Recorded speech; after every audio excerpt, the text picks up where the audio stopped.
Today is 24th October, market opened with a gap, and after the initial upward move, in late morning it began to fizzle out and retrace, eventually trading off high up 4.83604. Now market generally stuck in the trading range, and this is quite evident from the conversion of the 1326 SMA. However, the last three sections itself, we see market was not able to close well.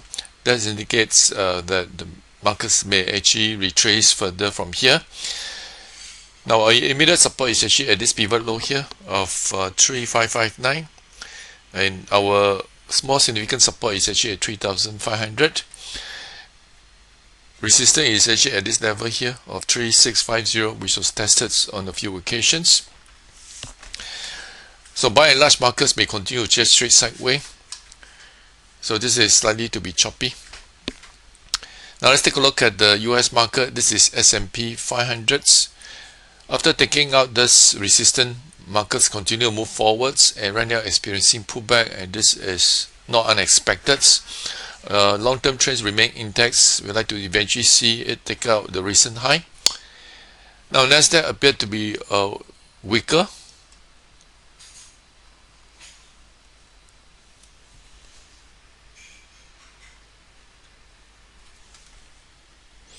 It is actually approaching this resistance, and at that level it is actually experiencing a pullback, and this pullback appeared to be actually more significant in the case of Nasdaq. If you notice, actually here we have the wide range reversal bar, so it's a little more threatening. We may see further pullback from here.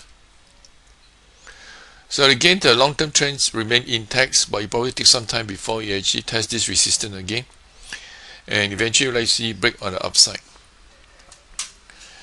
Let's take a look at the 10-year Treasury yield.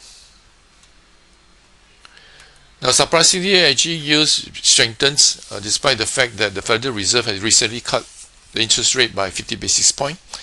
And right now, from the data, there is a concern that the Federal Reserve is less inclined to cut interest rate further. So we can see this strengthening of the yield, and this generally is negative for the equity market, in particular the REITs.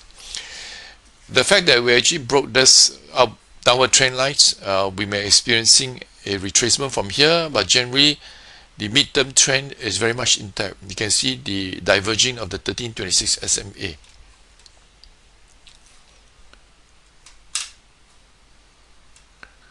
This is the Brent crude. After breaking the double channel lines,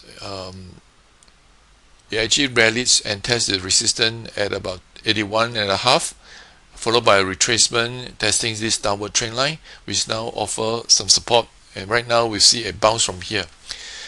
Now the Brent crude itself are very much subjected to a few factors, in particular is the political tension, and right now we can see that there is escalation of this tension. If there are further escalations, particularly with the involvement of Iran, we may see the spike in the Brent crude price. So this is something which we probably need to actually take note of, because this may fuel an increase in the inflation. And again, if that happens, then the Federal Reserve and other central banks may be less inclined to actually cut interest rate, and that will impact the equity market. Let's take a look at some of the stocks we're discussing. Let's start with the small cap stock. This is Centurion, trending actually very steadily. At this point in time here, we have a big dipper set up. 2 bar callback high here is at 865.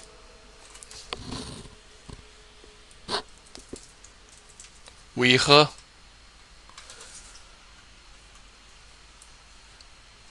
now this stock actually powered up very nicely after the consolidation breakouts, and yesterday itself we see a long dated doji on very high volume. So the fact that market stock was not able to close well, we're likely to see pullback, and this is what we have seen.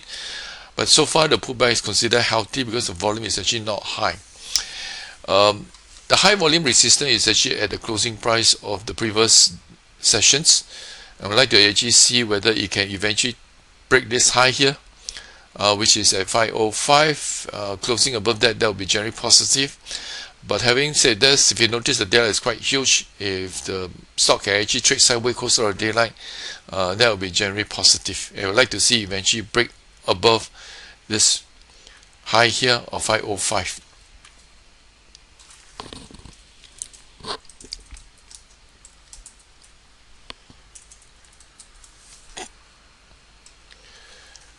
This is Nam Cheong's. After the run up, it's actually consolidating. And if you notice, actually on many occasions, it was not able to close well. It does appear that some kind of resistance at this level here. So this is something we'd like to actually watch. Eventually take up this high here decisively at about 49495.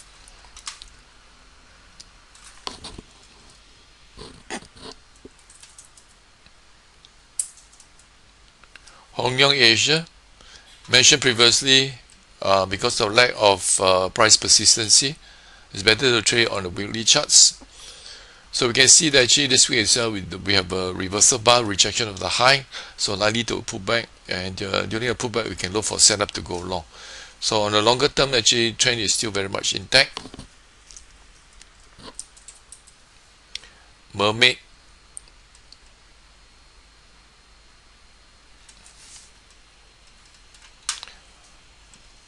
at this point in time here is consolidating after this rally. Notice the volume actually drop off. This is generally nice. So again, I would like to wait for the consolidations to complete and eventually break above this high here of 184.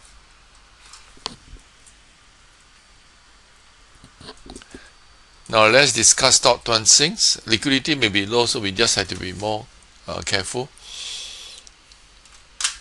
Again, it's probably better to actually look at the weekly charts. So notice actually stock has been trading downwards for a long while, and this is the first attempt when they actually trade above 1326 week SMA, and followed by this pullback. There was this attempt to break this high here. I'd like to actually see what happens, and if we can eventually trade sideways, we like to look for a setup and take out this high here of 28 cents, and that will complete the reversal. Oitech,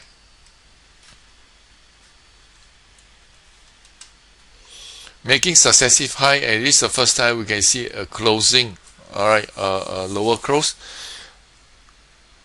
So at this point in time here, we have a contraction setup. Bar high here is at 55 cents.